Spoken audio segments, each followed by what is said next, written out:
오늘 하나님의 말씀은 마태복음 17장 14절에서 20절입니다. 함께 읽겠습니다.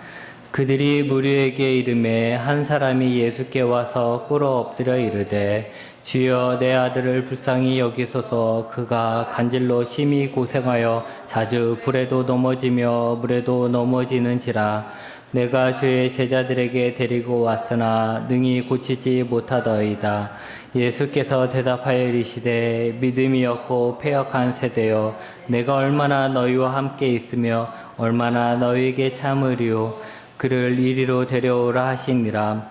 이에 예수께서 꾸짖으시니 귀신이 나가고 아이가 그때부터 나으니라. 이때 제자들이 조용히 예수께 나와 이르되 우리는 어찌하여 쫓아내지 못하였나이까. 이르되 너희들이 적은 까닭이니라. 진실로 너에게 이르노니 만일 너희에게 믿음이 겨자씨 하나만큼만 있어도 이 산을 명하여 여기서 저기로 옮겨지라 하면 옮겨질 것이요 또 너희가 못할 것이 없으리라. 아멘.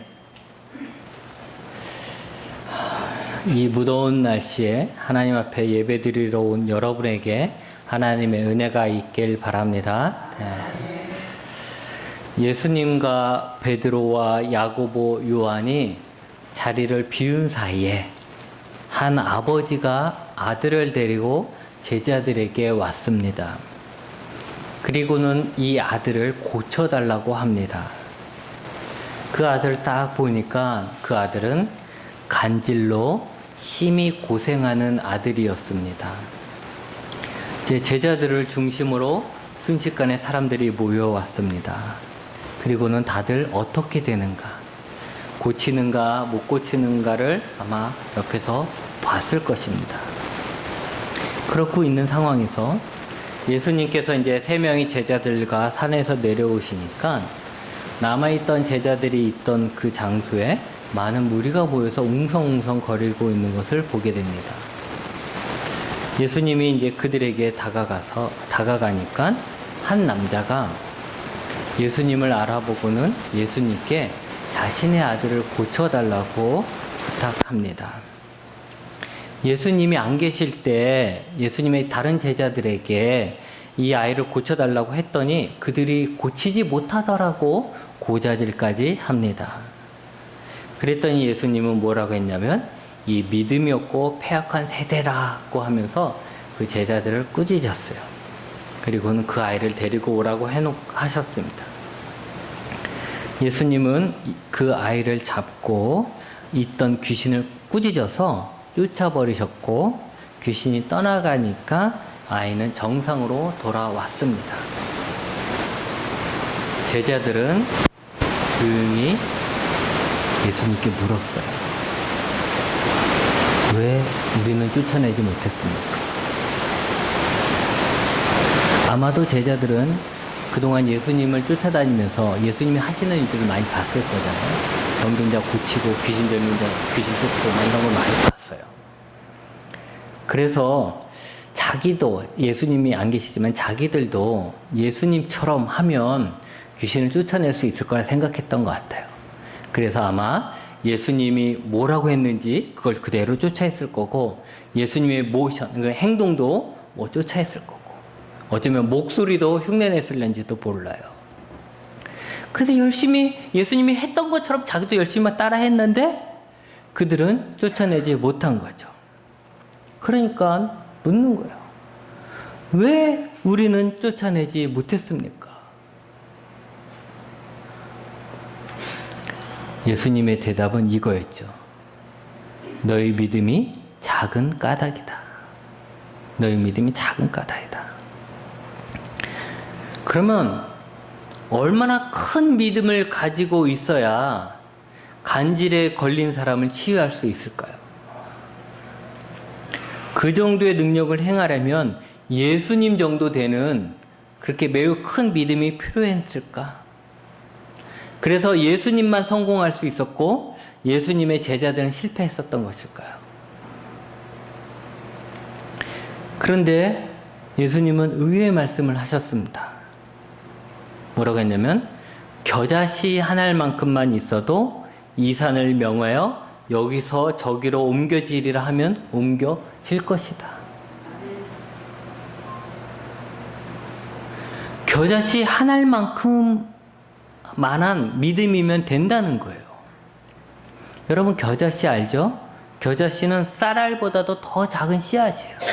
아마도 그 당시에 이스라엘 사람들이 가장 작은 거 생각했을 때 그 단위가 아마 겨자씨였던 것 같아요. 겨자씨. 그러니까 그렇게 매우 작은 믿음만 있어도 산을 옮긴다는 거예요. 산은 뭘까요?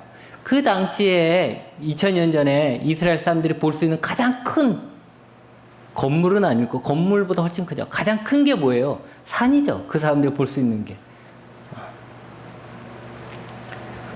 그러니까 그렇게 작은 자기네들이 생각할 때 세상에서 제일 작다고 생각하는 그 겨자씨만큼 작은 믿음이 있으면 자기들이 생각할 때 세상에서 제일 크다고 생각하는 저 산도 옮길 수 있다라는 거예요. 그런데 예수님의 그 말을 딱 듣고 보면 그런 생각이 들잖아요. 그럼 제자들이 가지고 있었던 믿음은 겨자씨보다도 더 작은 믿음이라는 건가? 그쵸? 그래서 저는 그 제자들이 뭐 제자들이 그렇게 믿음이 작어 그것도 못해 라고 저는 비난할 수가 없어요. 그리고 오히려 이 말씀을 볼 때마다 예전에는 이 말씀 볼 때마다 마음이 너무 많이 찔렸어요. 저도. 왜냐? 겨자씨만한 믿음이 있으면 산도 옮긴다고 하는데 저는 사실 저 앞에 있는 산들 옮길 만한 믿음이 없거든요. 저보고 누가 저 산 좀 옮겨주세요 하면 알았어 걱정하지 마 내가 옮겨줄게 하지 못하거든요. 그러니 저 또한 겨자씨보다도 작은 믿음도 안 되는 거잖아요. 그러니까 결국 세상에서 제일 작다고 생각하는 겨자씨보다 작다는 건 뭐예요? 거의 믿음이 없다는 얘기죠. 그럼 여러분은 어떠신가요? 구원은 믿음으로 받는다고 했는데 겨자씨보다도 더 작은 믿음으로 어떻게 구원을 받을까라는 생각을 하게 되는 거예요. 그래서 이런 식으로 계속 생각해보고 이 말씀을 묵상하다 보면 예수님을 믿는다고 하는 내가 너무 부끄럽구나. 나는 정말 겨자씨만한 믿음도 없는데 내가 예수님을 믿는다고 하는 게 부끄럽구나. 또 이런 겨자씨만도 없는 이런 믿음으로 어떻게 내가 구원받을 수 있을까라고 불안해진다는 거죠. 그런데요, 오늘 말씀은 그 이야기를 하려는 게 아니에요. 예수님이 이 얘기를 하신 거는 그 얘기가 아니라 오늘의 예수님이 하신 얘기는 뭐냐면 믿음의 가치, 믿음의 능력을 강조하시는 말씀입니다. 여러분 아까 얘기한 것처럼 겨자씨와 산 중에 어느 것이 더 큽니까? 산이 커요. 산이 얼마 크죠? 매우 많이 큽니다. 산에다가 겨자씨를 하나 딱 떨어뜨리면 찾을 수 있어요? 없어요? 없어요. 그거 어디 가서 어디가 찾아요? 못 찾아요. 그만큼 산하고 겨자씨는 비교할 수 없어요. 그런데 중요한 건 예수님이 강조했던 건 이거죠. 그렇게 작은 겨자씨만한 믿음이 있으면 산과 같은 커다란 문제도 해결할 수 있다라는 거예요. 마치 조그만한 여러분 요만한 다이아몬드가 있다고 봅시다. 여러분 요만한 다이아몬드가 있으면 이 건물 살 수 있을까요? 안 살 수 있을까요? 살 수 있어요. 요만한데 다이아몬드가 요 조그만데 이 건물 다 사고도 남아요.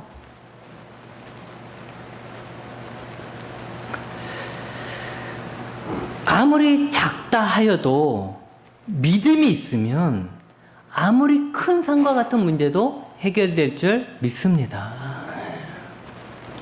겨자씨와 산의 차이는 마치 성경에 보면 다윗과 골리앗의 차이와 같은 거죠. 다윗은 소년이었잖아요.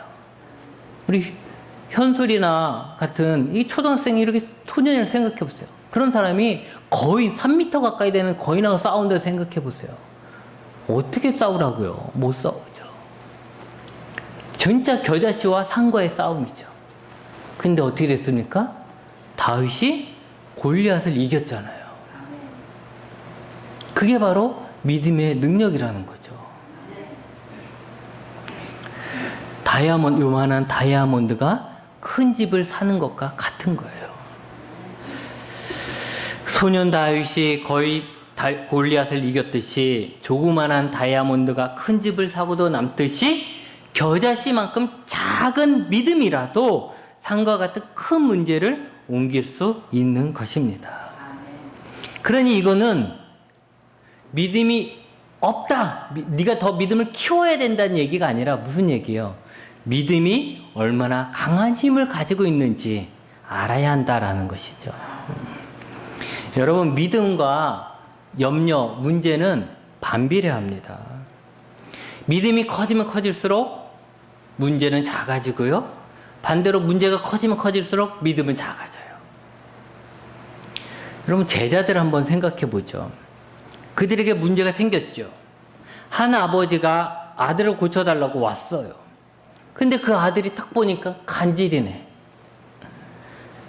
어때 좀 감기 걸린 거라면, 어때 좀 열이 좀 나는 거라면 뭐 어찌 좀 해보겠는데, 뭐 안 되더라도 일주일 뒤에 다 나으니까 어떻게 해보겠는데, 간질이라니까 큰 거예요, 이 문제는. 또 이 간질이라는 게 뭐 그 병 증상이 안 보인다면 그냥 뭐 대충 해주고 났어요 이러고 뭐 보낼 수도 있겠는데, 이 간질한 증상이 눈앞에서 넘어지고 물불 가리지 않고 뛰어들고 눈이 막 돌아가고 입에 거품 물고 하잖아요. 쓰러지잖아요. 거기에다가 구경꾼까지 모여들었단 말이죠. 어떻게 되나 보자고. 그러면 이런 문제는, 지금까지 이런 문제는 다 누구한테 맡겼어요? 예수님이 다 했잖아요. 근데 이런 예수님도 안 계시네. 그렇다고 수제자 베드로도 없네. 뭐 예수님이 최측근이라고 할 수 있는 3명도 다 떠나버리고 자기네들끼리만 남아있는데 이런 문제가 닥친 거예요. 아마 생각하면 생각할수록 문제가 점점 더 커졌을 거예요. 여러분, 한번 우리라고 상상해 봅시다. 많은 물이 둘러싸고 고치는지 못 고치는지 막 지켜보고 있어요. 아이는 거품 물고 넘어지고 아이 아버지는 고쳐달라고 막 그러고 옆에는 예수님도 안 계시고. 정말 큰 문제 아니겠습니까? 그런 상황 속에 들어가면 제자들의 믿음은, 가지고 있었던 믿음도 점점 작아질 수밖에 없는 거예요. 위축되는 거죠. 고쳐달라고 하니까 고치려고는 해보겠지만 벌써 그들의 마음에 있는 문제는 산만해진 거예요. 산만해졌고 상대적으로 그들의 믿음은 겨자씨만큼 작아져 버리는 거예요. 자신 있게 귀신을 쫓아야, 꾸짖어야 할 상황에 벌써 자신감을 잃어버렸는데 귀신을 꾸짖는다고 해서 그 귀신이 나가겠어요? 예수님은 제자들이 실패한 이유를 믿음이 작아서라고 했습니다. 믿음이 작아서. 그러면서 겨자씨만한 작은 믿음도 큰 산을 옮긴다라고 하셨어요. 근데 이것도 어떻게 생각하면 말이 안 되죠. 믿음이 작아서 실패했다고 하면 큰 산을 옮기려면 거기에 맞는 큰 산만한 믿음이 있어야 한다라고 말하는 것이 맞는 거예요. 순서대로 맞는 거예요. 믿음이 작은 거라며. 그러니까 너는 이 간질을 쫓아낼 만한 큰 믿음을 갖고 있어야 돼. 그래야지 네가 쫓아낼 수 있어. 네가 갖고 있는 믿음은 그냥 감기만 날 수 있는 믿음이라서 안 되는 거야. 이렇게 했어야 되는 건데 예수님 그렇게 하지 않았던 거예요. 오히려 믿음이 작아서 실패했다고 하면서도 가장 작은 겨자씨만한 믿음이라도 큰 산을 옮긴다고 말씀을 하시는 거예요. 이것은 뭡니까? 역설적으로 문제의 크기와 믿음의 크기는 아무런 관련이 없다라는 거예요. 다이아몬드가 집만큼 있어야 집을 사는 게 아닌 것처럼 큰 믿음을 가지고 있어야지만 큰 문제를 해결하는 게 아니라는 거예요. 그러면 뭐예요? 단지 믿음이 있으면 된다는 거예요. 믿음이 있으면 된다. 사실 우린 그렇잖아요. 내 앞을 막고 있는 문제가 크면 클수록 나는 작아지고 초라해집니다. 평상시에는 막 믿음이 좋은 것 같아도 큰 문제를 만나면 나의 믿음이 겨자씨보다도 더 작아져서 사라져요. 결국 아무 문제도 해결할 수 없게 되는 것이죠. 우리는 대부분 다 큰 믿음을 구합니다. 큰 믿음. 왜냐면 우리가 사는 세상이 그렇잖아요. 우리가 돈이 많아야 큰 집을 살 수 있고 내가 힘이 세야 큰 일을 할 수 있다고 생각하듯 큰 믿음이 있어야 큰 일을 할 수 있고 큰 능력이 나올 것이라고 생각하기 때문입니다. 그런데 예수님은 그게 아니다라고 얘기하는 거예요. 그게 아니다. 그렇게 생각하기 때문에 어려운 일을 만나면 그만한 믿음이 필요하다고 생각하게 되고 난 그만한 믿음이 없으니까 난 해결 못한다. 이건 안 될 것이다 라고 미리 생각하고 포기하잖아요. 예수 그리스도를 구원자로 믿고 영접하고 믿는 그 믿음만 있어도 되는데 사실은 큰 문제면 그만한 문제가 필요하고 더 큰 문제면 더 큰 문제가 필요하다. 그렇게 생각하니까 난 그만한 믿음이 없어. 난 그거 할 만한 힘이 없어. 생각해서 갖고 있는 믿음조차도 사라지는 거죠. 그렇게 난 안 될 거야. 아이, 내 믿음에 뭐, 내가 예수님 믿은 지 얼마나 됐다고. 아이, 내가 뭐, 집사인데 뭐, 아, 내가 뭐, 뭔데. 내가 기도를 얼마나 한다고. 내가 뭐, 이런 식으로 다 생각하면서 결국은 나는 안 될 것이다. 생각하는 것 자체가 작은 믿음이 아니라 믿음이 없는 것이죠. 그래서 믿음이 작아서가 문제가 아니라 믿음이 없어서 문제가 되는 거예요. 여러분, 예수님은 겨자씨만한 믿음이면 충분하다고 했습니다. 못할 게 없다고 그랬어요. 아까도 얘기했지만 겨자씨는 그러면 그만한 믿음이 있어야 되냐? 그게 아니라 그 당시 사람들이 알 수 있는 가장 작은 거, 그게 겨자씨라는 거예요. 그냥 작은 믿음만 있어도 믿음만 있으면 한다는 거죠. 그게 얼마나 크든지 작든지는 중요하지 않다는 거예요. 문제는 믿음의 크기가 아니라 믿음 그 자체입니다. 우리가 올바른 믿음을 가지고 있는가, 우리가 진짜 믿음을 가지고 있는가 하는 것이죠. 이게 중요한 거예요. 여러분, 믿음이라는 건 뭡니까? 믿음의 대상에 대한 신뢰 아닙니까? 신뢰.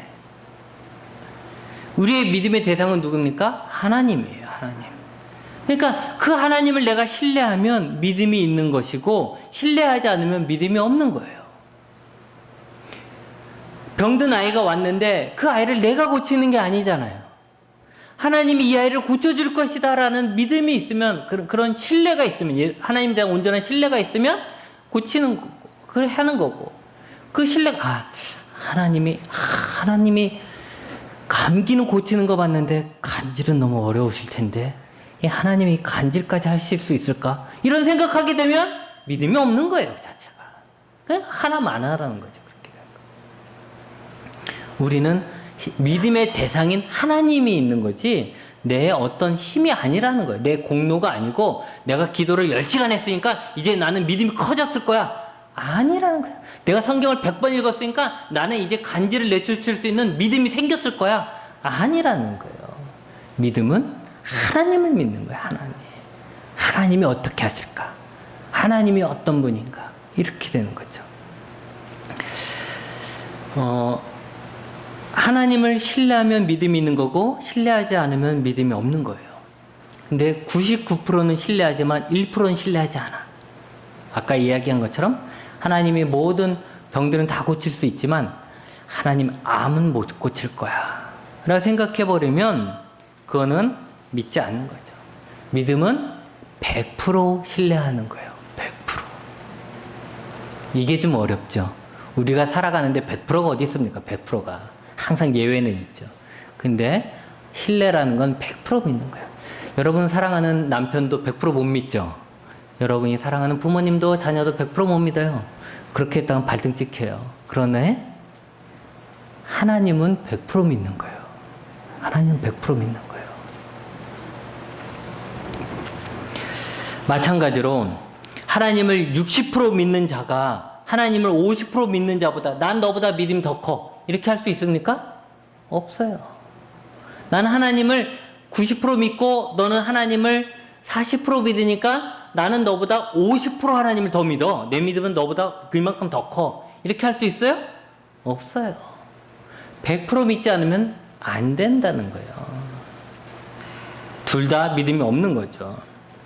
여러분 번지점프 아시죠? 번지점프 한다고 생각을 해보십시오. 여러분이 높은 데 올라가가지고 밧줄 하나 묶고 떼어 내리려고 그래요. 그 높은 데서.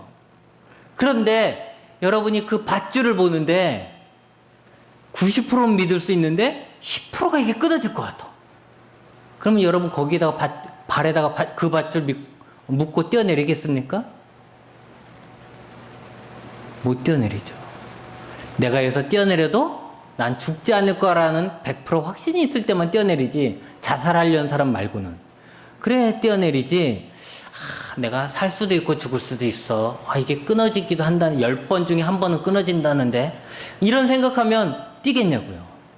못 뛰는 거죠. 여러분, 우리에겐 하나님을 믿는가 믿지 않는가만 있는 것입니다. 딴 건 없어요. 난 하나님을 믿는가 믿지 않는가. 믿는 자의 모습은 어떤 모습인가 할 때 믿음의 조상 아브라함을 통해서 알 수 있는 거죠. 아브라함은 뭐라 그랬어요? 바랄 수 없는 중에 바랬다라고 했어요. 바랄 수 없는 중에 바라. 그게 믿음이었던 거예요. 아브라함의 믿음이었던 거죠. 바랄 수 없는 중이라는 건 뭐예요? 환경이에요. 환경. 환경적으로는 도저히 될 수 없는 상황이었어요. 그런 상황에서도 변함이 없이 믿었다는 거예요. 무엇을 믿은 거예요? 하나님을 믿은 거예요. 환경은 안 된다 했지만 그는 하나님의 약속을 의심하지 않고 약속하신 것을 능히 이루실 수 있다라고 확신하고 있었던 거예요. 두 개가 나한테 이야기를 한 거죠. 하나님은 나에게 될 것이다 얘기했고 환경은 나에게 안 될 것이라 얘기했어요. 그랬을 때 보통의 사람은 환경을 따라가잖아요. 왜냐면 우리가 살고 있는 세상이니까. 환경을 따라가서 될 거라고 얘기하신 하나님을 의심하게 되죠. 환경이 이런데도 어떻게 하나님 하겠어? 환경이 이런데도 하겠어? 이래서 하나님을 안 믿어요. 근데 아브라함은 어떻게 했다는 거예요? 환경은 안 돼 라고 얘기했는데 아브라함은 하나님이 된다고 했으니까 될 거야 이랬다는 거예요. 환경의 이야기를 들은 게 아니라 누구의 이야기를 들었다? 하나님의 이야기를 듣고 환경대로 될 것이 아니라 하나님의 말씀대로 될 거라는 믿음이 있었던 거죠. 그게 아브라함의 믿음, 바랄 수 없는 중에 바랬던 믿음이죠. 여러분, 아브라함이 큰 믿음을 가졌기 때문에 바랄 수 없는 상황에서 바라고 하나님의 약속을 의심하지 않고 흔들리지 않았던 거 아닙니다. 그냥 그는 하나님을 믿은 거예요. 그냥 하나님이 그렇게 한다니까 하시겠지 뭐 이렇게 믿은 거죠. 하나님의 약속을 이루는 데 있어서 약속하신 하나님을 믿는다면 환경은 그렇게 중요하지 않아요. 그렇죠? 산이 중요한 건 아니에요. 산을 옮기겠다고 한 하나님이 중요한 거지 산이 중요한 게 아니라는 거죠. 이제 말씀을 정리합니다. 큰 문제를 해결하기 위해서 큰 믿음이 필요한 거 아닙니다. 겨자씨만한 믿음이라도 산과 같은 문제를 해결할 수 있습니다. 믿음의 힘은 그만큼 센 거예요. 강한 것입니다. 중요한 것은 내가 하나님을 100% 믿느냐 못 믿느냐라는 것이죠. 내가 하나님을 100% 믿는다면 내 앞을 가로막고 있는 환경 중요하지 않습니다. 왜냐하면 하나님은 그 어떤 환경, 산보다도 더 크신 분이기 때문이죠. 여러분 속지 마십시오. 하나님을 100% 신뢰해야 합니다. 1%라도 하나님을 의심한다면 그건 바른 믿음이 아닌 것이죠. 그러기에 우리가 기도할 것은 하나님 내게 큰 믿음을 주세요. 큰 믿음을 주세요. 라고 기도하지 말고 내가 이번에 40일 작정 기도해갖고 내가 큰 믿음 얻어야지 이러지 말고 그냥 믿음을 달라고 기도하세요. 믿음. 그리고 큰 믿음이 따로 있는 게 아니라 지금 내가 예수님 믿고 살아가는 그 믿음이 있잖아요. 왜 그 믿음을 더 확고히 하면 되잖아요. 산과 같은 문제가 나를 덮칠 때 산과 같이 큰 믿음을 달라고 기도하지 말고 어떤 환경 속에서도 즐겁거나 슬프거나 평탄하거나 굴곡진 삶을 살거나 어떤 환경에서도 하나님은 하나님이고 나는 나고 하나님에 대한 참된 믿음을 달라고 기도해야 하는 것이죠. 환경이 아니라 하나님만 바라볼 수 있는 믿음이 있다면 그것이 아무리 겨자씨만한 믿음이라도 그것으로 어떻습니까? 충분합니다. 기도하시겠습니다.